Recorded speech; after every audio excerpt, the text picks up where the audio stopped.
ఇది ఎట్లా అంటే ఉంటుందంటే సీట్ల పంపకాల విషయంలో గాని, ఇచ్చిన సీట్లు మళ్ళీ వెనక్కి తీసేసుకుంటే, వాళ్ళు మళ్ళీ రోడ్డెక్కి మా పొలిటికల్ కెరియర్ నాశనం చేసేసారు బాబు గారు అని అనుకోవడం గాని, ఇవన్నీ ప్రాక్టికల్‌గా ఇయి నడుస్తా ఉంటాయి. పొత్తు అన్నాక త్యాగాలు తప్పవు. హ్మ్. అది ఎవరు త్యాగం చేశారంటే ఎక్కువ తెలుగుదేశమే త్యాగం చేయాల్సొస్తుంది. ఎందుకు హ్మ్. త్యాగం చేయాల్సొస్తుంది? ఇప్పుడు అదే అధికారం పోతే ఆళ్ళందరూ ఏమంటారు? ఎవడి వల్ల ఫెయిల్ అయిందంటారు? హ్మ్. చంద్రబాబుని అంటారా? వాళ్ళ వల్ల ఫెయిల్ అయిందంటారా?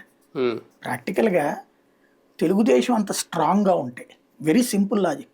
తెలుగుదేశం స్ట్రాంగ్‌గా సింగిల్‌గా గెలవగలదు అని ఎవడికాడు ఇప్పుడు మాట్లాడేవాడు.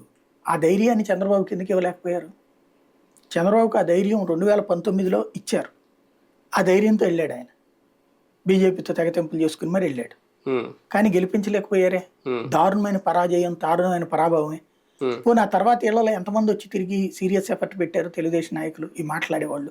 ఇవాళ సీట్ల కోసం చించుకునేవాళ్ళు. హ్మ్. మాకు అన్యాయం జరిగింది, మాకు అన్యాయం జరిగిందని. ఎంతమంది కంటిన్యూగా తిరగగలిగారు హ్మ్. పార్టీ కోసం?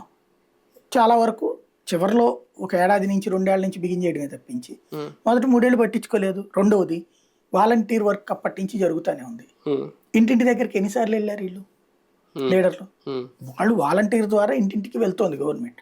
లేదా 2